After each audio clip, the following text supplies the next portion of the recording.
SCP-004. The 12 Rusty Keys and the Door. Object Class Euclid. Special Containment Procedures.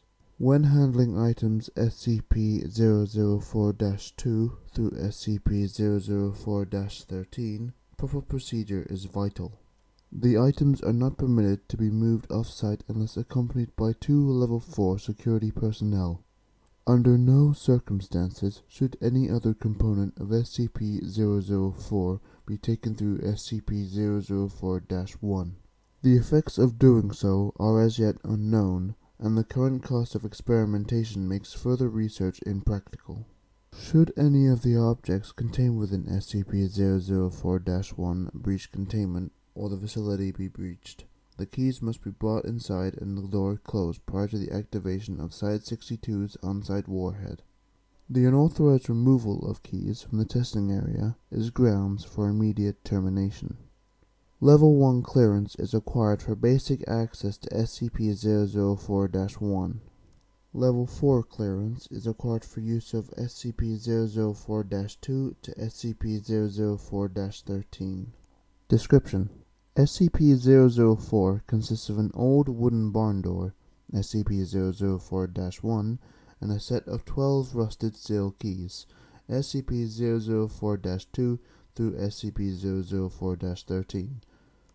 The door itself is the entrance to an abandoned factory in Redacted.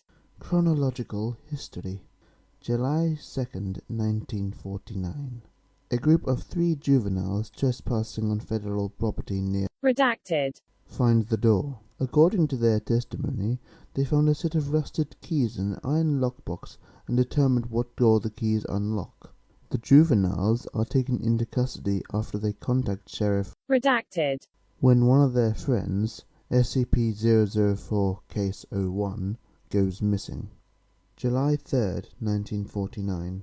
Local authorities find the severed right hand of SCP-004 Case 1 8 kilometers from SCP-004-1. Other parts of SCP-004 Case 1's body are found scattered as far as 32 kilometers from the factory.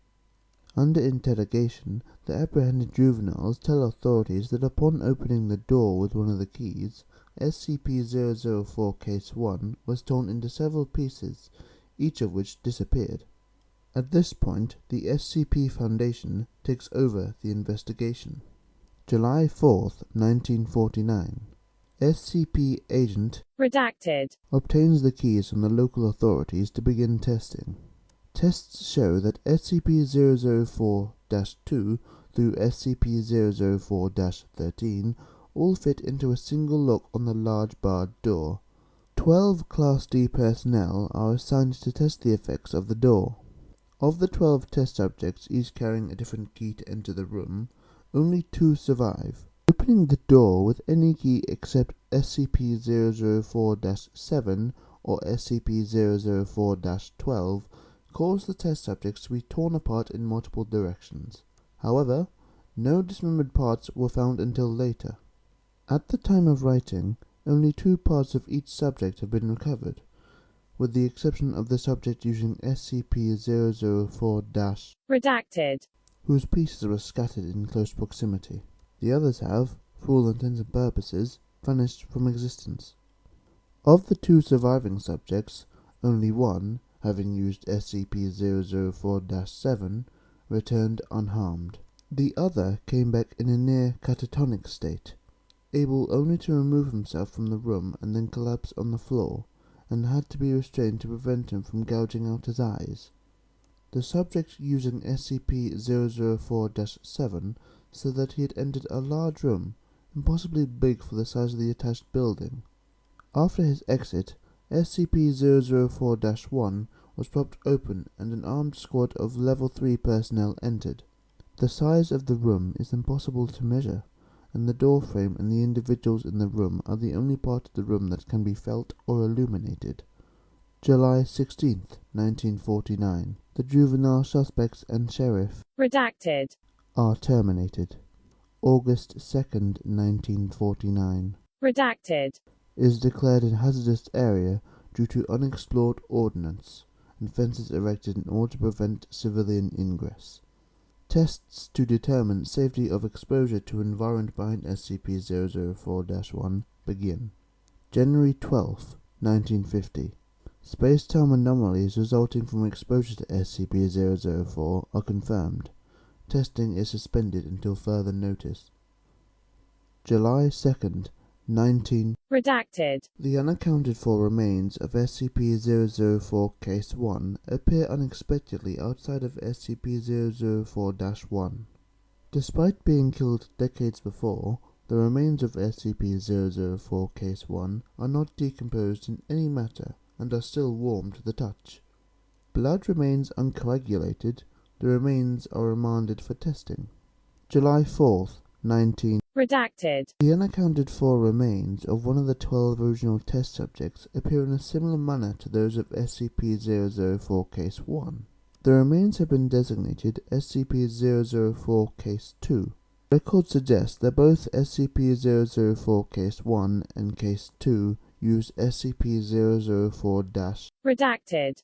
March 21st, 1999. With the massive proliferation of nuclear weapons and World War III only Redacted. years away, construction has begun on a site inside SCP-004-1. The site is to stock supplies for Redacted. Person Days, April 21st, 1999. Redacted. Has ordered the site inside SCP-004-1 to be expanded to include emergency storage for all mobile SCP Redacted. specimens and a Redacted. petabyte database for the storage of all SCP data. The facility is now referred to as Site 62. September 25th, 2000. Site 62 is operational. Labs and containment units are complete and can contain the most dangerous specimens. Backup of the SCP database has begun. January 25th, 2001. Due to time anomalies, all personnel working at Site 62 are now required to reside on-site permanently. Families of personnel are to be informed that loved ones perished in an industrial accident. Cloned bodies have been prepared for the funerals. August 14th, 2003. Massive power outage across the northeast United States and through Canada. Due to the initial failure of multiple SCP generators, Site 62 was without power for 53 minutes. During those 53 minutes, those on site were completely without any source of light. They reported sensing creatures and people, although no abnormal entities could be seen or felt. Selected facility personnel were allowed to read Redacted. and said the creatures sensed were of humanoid size but otherwise similar to the massive green creature described. Space-time anomalies. SCP-004 seems to propagate spatial temporal anomalies. Personnel leaving the facility report losing time. Those who have been in the site for weeks insist that they have only been in the facility for several days, and records of work completed and supplies consumed support their claims. Other temporal anomalies involve SCP-004-2 through SCP-004-13, especially the reappearance of SCP-004 Case 1 and SCP-004 Case 2 exactly Redacted. years after using SCP-004- Redacted. Redacted. has been assigned to investigate all aspects of these time anomalies. Spatial anomalies include the impossibly large dimensions of the area opened by SCP-004-7. Similarly, the 2003 blackout incident suggests that there exists an alternate plane of existence within the same space that Site 62 occupies. Additional notes. Testing on SCP-004 reveals that 10 of the keys open SCP-004-1 on a dimension where the laws of physics and topology are significantly different than those of our home dimension. Test subjects meeting these hostile conditions are torn apart, their body parts deposited in various locations, only 3 of which have been verified to be on Earth. Material deposited at 2 of these points appears immediately. Material deposited at the 3rd appears exactly Redacted. years into the future. The other 7 locations are currently unknown. Current testing focuses on the 2 avenues of research. The first is finding ways to survive SCP-004's hostile topologies. The second, redacted, suggests that SCP-004-2 through SCP-004-13 may open other doors other than SCP-004-1. Appendix A. The mental health effects of SCP-004-12. All Class D personnel using SCP-004-12 return in a catatonic state, unable to speak.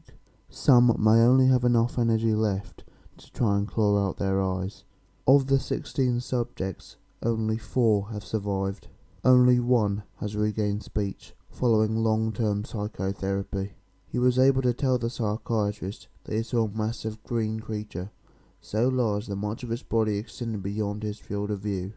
He reported innate fear and sudden recognition, as if it was something buried deep in his primal fears, and forced implantation of incomprehensible memories. Subject displays acute anterograde and retrograde amnesia. Appendix B.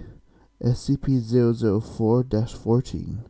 Date of discovery: September 2nd, 1950. Origin of object: Object was discovered elsewhere in the factory area, in the previously undiscovered manager's office. Description: Object appears as a large unvarnished wooden box. The box may be unlocked by the safe key, SCP-004-7, as well as 5 of the unsafe keys. Upon unlocking SCP-004-14 with SCP-004-7, the box opens automatically on hinges. The volume of the space inside is precisely 5 times greater than the outer dimensions imply. Items placed within while the lid remains open do not affect the weight or any other properties of the box. When the lid is closed and locked, however, all items inside vanish irretrievably. Personnel locked inside the box are also irretrievable.